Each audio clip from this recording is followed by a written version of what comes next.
Parfois, l'actualité nous donne une bonne idée des sujets et des enjeux qui intéressent la société.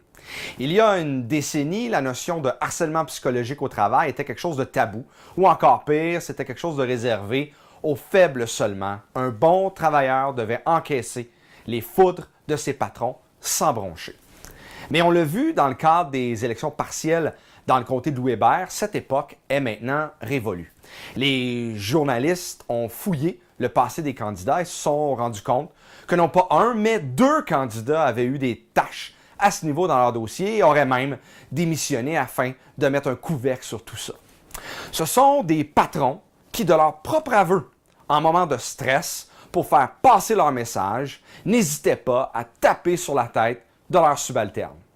Les commentateurs politiques ont été unanimes.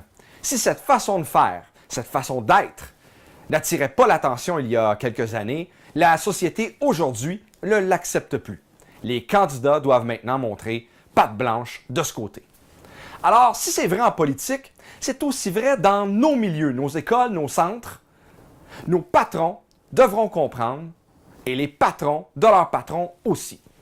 Pour notre organisation, tout cet aspect concernant les climats de travail s'avère être la pierre angulaire de notre prochain triennat, de nos 3 prochaines années. Ainsi, des annonces seront faites ultérieurement en ce sens, parce que l'employeur devra comprendre qu'on ne règle pas un climat de travail dans un établissement à coup de mesures disciplinaires ou en imposant son autorité. C'est inacceptable et ça, même Philippe Couillard l'a compris.